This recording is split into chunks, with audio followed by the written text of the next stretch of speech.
Oke, Assalamualaikum warahmatullahi wabarakatuh.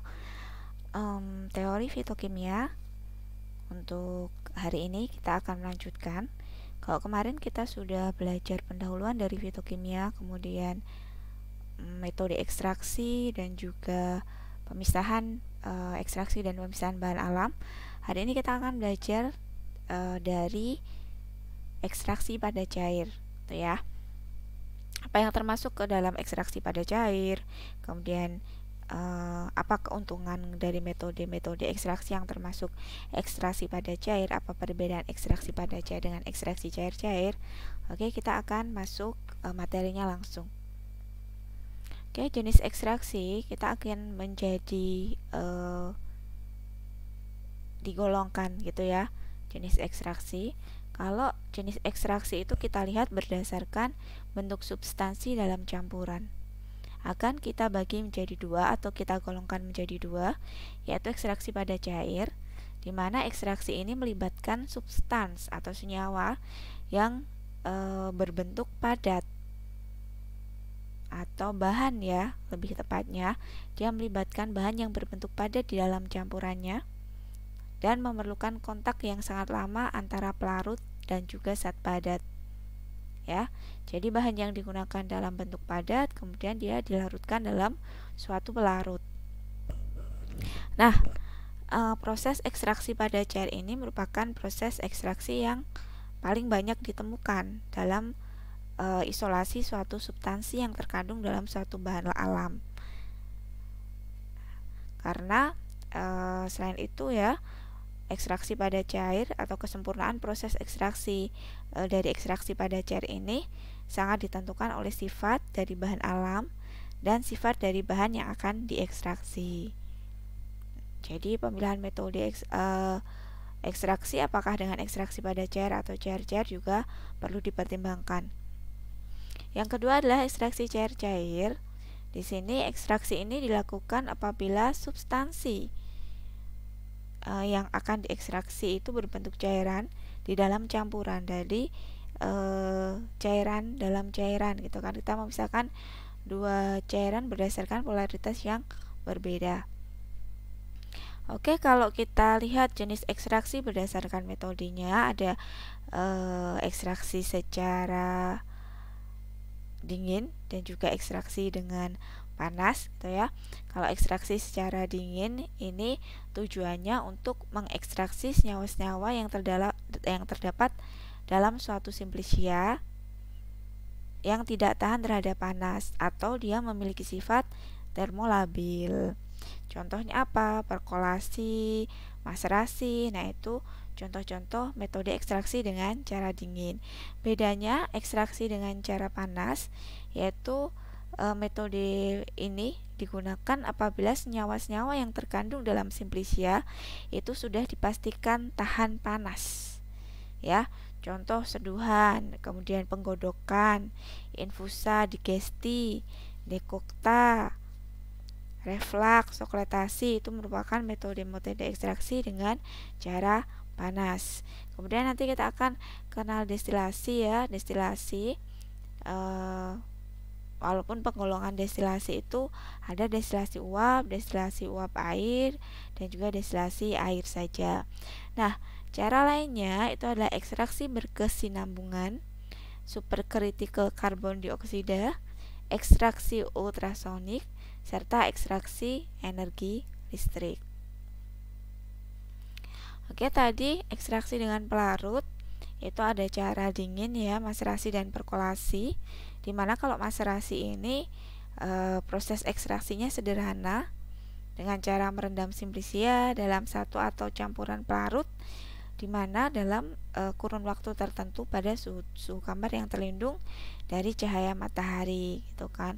Kalau untuk perkolasi sendiri dia proses penyaringan zat aktif secara dingin ya, karena memang metode dingin, dengan mengalirkan pelarut secara kontinu atau terus-menerus melalui atau pada simplicia selama waktu tertentu.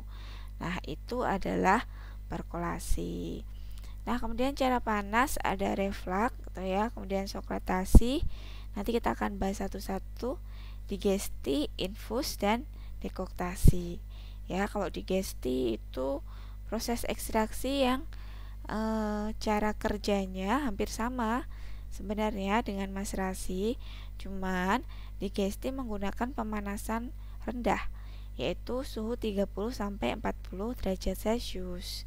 Nah, biasanya metode ini digunakan untuk simplicia yang tersari pada suhu biasa. Kalau bedanya dengan dekokta apa, Bu? Sama dengan infusa, cuman kalau infusa kan dia sediaan cair yang dibuat dengan cara menyari simplicia nabati dengan air pada suhu 90 derajat Celcius selama 15 menit. Ya. Kalau untuk dekokta itu dia proses penyarian secara dekokta itu hampir sama saya katakan tadi. Perbedaannya terletak pada lama waktu pemanasan. Kalau infusa tadi adalah 15 menit, kalau dekokta ini adalah 30 menit saja. Oke, kemudian reflux ya. Reflux proses ekstraksi dengan pelarut pada titik didih pelarut selama waktu dan jumlah pelarut tertentu dengan adanya pendingin balik atau kondensor ya. Nah, proses reflux ini umumnya dilakukan 3-5 kali pengulangan pada residu pertama, sehingga harapannya proses ekstraksi cukup sempurna. Oke, kita lanjutkan untuk ekstraksi berkesinambungan ya. Tadi ada ekstraksi berkesinambungan itu ya, atau continuous extraction. Nah, pada proses ekstraksi berkesinambungan itu pelarut yang sama dipakai berulang-ulang sampai proses ekstraksi selesai ya. Itu adalah proses ekstraksi berkesinambungan. Oke, kita ke maserasi. Itu dia berasal dari kata maserar ya. Maserar gitu ya, berarti merendam. Sehingga maserasi dapat diartikan sebagai suatu sediaan cair yang dia dibuat dengan cara merendam bahan nabati menggunakan pelarut bukan air atau pelarut organik gitu ya. Maserasi boleh Bu menggunakan air, tetapi dia rentan sekali ditumbuhi jamur dan juga penyakit lain. Toh ada yang mengatakan juga bahwa proses maserasi ini merupakan proses pengekstrakan simplicia dengan menggunakan pelarut dengan beberapa kali pengocokan atau pengadukan pada suhu kamar.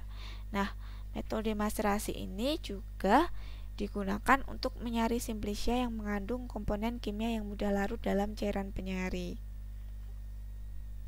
Ya, untuk cara kerjanya maserasi, Anda bisa menggunakan Depkes tahun 95 atau Farmakopeia Herbal Indonesia ya tahun 2017.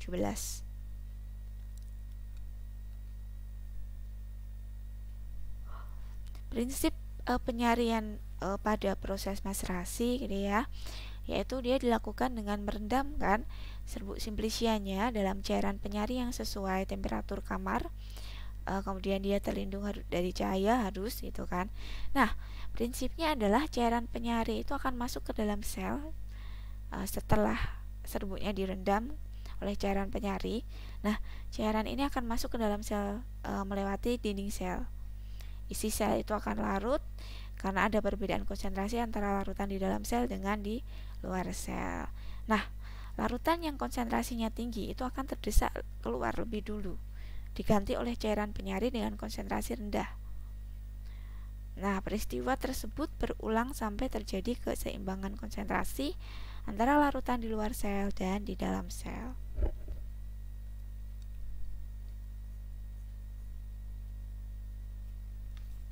Keuntungan metode maserasi yaitu peralatannya sederhana. Ya, kita hanya menggunakan bejana macerator, kemudian kita pisahkan dengan filtrasi dengan corong dan kain dengan kain flanel dan juga kertas saring gitu ya. Kemudian teknik pengerjaan juga sederhana, biayanya relatif lebih murah. Kemudian untuk senyawa-senyawa yang tidak tahan terhadap pemanasan. Nah, untuk kerugian sendiri, proses maserasi ini waktu yang diperlukan untuk mengekstraksi cukup lama gitu kan. Paling di FHI 24 jam gitu kan. Dan tidak sempurna proses penyaringannya karena zat aktifnya yang mampu terekstraksi biasanya sebesar 50% saja.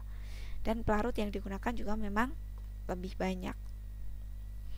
Oke, modifikasi metode maserasi. Modifikasinya ada beberapa modifikasi. Digesti ya, tadi sudah saya sebutkan. Ini maserasi kinetik atau pengadukan tapi kontinu. Dia menggunakan pemanasan lemah pada suhu 30-50 derajat Celcius. Nah, ini maserasi jenis ini untuk simplicia yang memiliki zat aktif yang tahan terhadap pemanasan. Jadi karena digesti di situ ada suhu sampai 50 derajat Celcius gitu ya, untuk bahan yang tahan pemanasan. Nah, kalau maserasi dengan mesin pengaduk adalah dimana penggunaan mesin pengaduk ini, jadi dia maserasi tapi diaduk dengan mesin pengaduk gitu ya, itu berputar secara kontinu sehingga bisa mempersingkat waktu maserasi menjadi 6-24 jam. Nah, karena melalui pengendalian proses ekstraksi secara intensif itu dapat melalui pengadukan ya, proses ekstraksi secara intensif itu dapat memberikan hasil ekstraksi yang lebih banyak. Nah, bedanya apa dengan remaserasi? Nah, remaserasi ini maserasi ulang ya. Jadi dengan pelarut pertama dulu, kemudian didiamkan, kemudian dituang dan diperas, ampasnya dimaserasi kembali dengan pelarut yang kedua, itu kan. Kemudian ada istilahnya maserasi melingkar. Nah, pada metode maserasi melingkar, pada metode ini pelarut secara berkesinambungan itu mengalir dan menyebar melalui serbuk simplicia, dan dia melarutkan zat aktif yang terdapat dalam simplicianya. Kemudian maserasi melingkar bertingkat, fungsinya maserasi melingkar bertingkat ini untuk memperbaiki metode maserasi melingkar, yang dimana pada maserasi melingkar tersebut proses ekstraksi tidak berjalan dengan sempurna ya. Jadi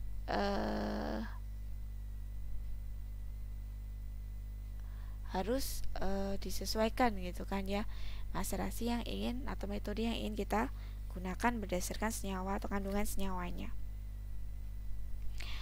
Oke, yang kedua adalah perkolasi. Perkolasi ekstrak dengan pelarut yang selalu baru sampai sempurna atau disebut exhaustive extraction. Nah, umumnya perkolasi ini memang dilakukan di suhu kamar. Nah, proses penyaringan simplicia dengan jalan melewatkan pelarut yang sesuai dengan kandungannya pada simplicia dalam suatu perkolator. Nah, ini ya definisi lain dari perkolasi, di mana tujuan dari perkolasi itu untuk menarik zat berkhasiatnya gitu ya, separuh atau seluruhnya, dan biasanya dilakukan untuk zat berkhasiat dengan tahan ataupun tidak tahan terhadap pemanasan.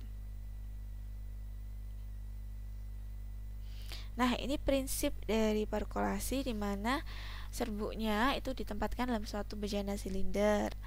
Nah, kemudian cairan penyali kalau sudah dialirkan dari atas ke bawah melalui serbuk tersebut.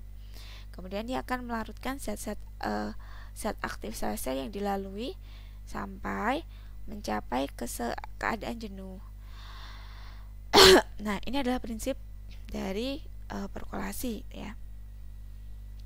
Nah, proses perkolasi itu ada 3 di praktikum fitokimia mungkin sudah gitu kan. Pengembangan bahan. Terus yang kedua adalah tahap maserasi antara. Yang ketiga adalah tahap perkolasi sebenarnya gitu kan. Kalau pengembangan bahan itu kita lakukan 3 jam gitu ya, untuk membuka pori-pori dari serbuknya ini. Nah, proses pengembangan ini dilakukan selama 3 jam dalam bejana tertutup gitu kan ya. Nah, kemudian maserasi antara. Maserasi antara itu setelah kita tata bahan dan alat perkolatornya gitu kan ya. Nah, di sini kita masukkan serbuk Simplicia yang sudah dibasahi tadi atau poin 1. Nah, setelah itu kita masukkan pelarut sedikit demi sedikit ke dalam mesin ke dalam perkolator sampai perkolatornya itu dirasa sudah cukup ada selapis larutan di atas serbuk perkolasinya. Nah, ini merupakan tahap maserasi antara. Jadi setelah dia jenuh gitu kan ya, kita tunggu 24. Jadi maserasi antara itu 24, pengembangan bahan itu 3 jam. Nah, setelah 24 jam tahap maserasi antara kemudian dilanjutkan dengan tahap perkolasi ya, atau pengaliran, atau ada yang mengatakan penetesan, ada yang mengatakan penampungan ekstrak. Oke, jenis-jenis perkolator, ada perkolator bentuk corong ya, bentuk tabung, ada perkolator bentuk paruh. Kalau untuk bentuk corong atau perkolator bentuk corong itu biasanya ditujukan untuk pembuatan ekstrak atau tinktur dengan kadar yang rendah. Beda lagi kalau dia perkolator bentuknya tabung. Nah, ini untuk pemisahan atau pembuatan ekstrak. Nah, ini ya yang biasa kita gunakan. Nah, kemudian perkolator bentuk paruh, membuat ekstrak atau tinktur dengan kadar yang tinggi. Nah, ini adalah gambar ekstraknya ya. Jadi di bawah itu ada glass wool ya, supaya serbuknya tidak menyumbat sini. Kemudian ini serbuk Simplicia yang sudah dibasahi. Nah, ini adalah gambar dari perkolasi. Nah, ini kalau yang ada di industri ya sangat besar gitu ya, dan tidak transparan seperti kita tuh. Oke, modifikasi metode perkolasi. Ada perkolasi antara, kemudian ada perkolasi reperkolasi, perkolasi bertingkat, kemudian ada perkolasi dengan tekanan. Oke, bisa dicatat ya, karena memang tidak saya tambahkan di PowerPoint karena nanti terlalu banyak. Jadi mohon keterangan-keterangan yang tidak ada di PPT bisa ditambahkan. Nah, untuk perkolasi biasa ini untuk pembuatan tinktur Simplicia. Nah, ini bisa. Nah, kalau untuk perkolasi bertingkat reperkolasi ini ya, ini adalah suatu cara perkolasi biasa gitu kan ya, tapi digunakan beberapa buah perkolator. Nah, jadi perkolatornya tidak hanya satu ya. Nah, kemudian perkolasi bertingkat untuk memperbaiki cara perkolasi biasa. Ini perkolasi bertingkat. Nah, serbuk Simplicia yang hampir tersari sempurna, kemudian sebelum dibuang disari dengan penyari yang baru. Dengan cara ini diharapkan serbuk Simplicia dapat tersari sempurna. Serbuk Simplicia yang baru disari dengan hasil pelarutnya gitu ya. Nah, ini memang untuk memperbaiki cara perkolasi. Yang terakhir adalah perkolasi dengan tekanan. Nah, modifikasi ini digunakan untuk Simplicia yang sangat halus sekali gitu kan ya, sehingga tidak bisa diekstraksi dengan cara perkolasi biasa. Nah, pada metode perkolasi dengan tekanan ini perkolator ditambahkan alat penghisap yang disebut diakolator gitu kan ya, agar perkolat dapat turun ke bawah. Keuntungan perkolasi tidak memerlukan langkah tambahan, tidak membutuhkan panas ya, kemudian sampel selalu dialiri pelarut baru, dan proses penyaringannya juga sempurna. Beda lagi dengan kerugian perkolasi, di mana kontak antara sampel padat dan pelarut itu tidak merata dan terbatas. Pelarut menjadi dingin. Nah, selama proses itu proses perkolasi ya, pada saat proses perkolasi, sehingga tidak melarutkan komponen secara efisien. Nah, apabila sampel dalam perkolator tidak homogen, ini akan susah. Pelarut akan sulit menjangkau seluruh area. Kemudian pelarut banyak dan juga lama ya. Memang perkolasi itu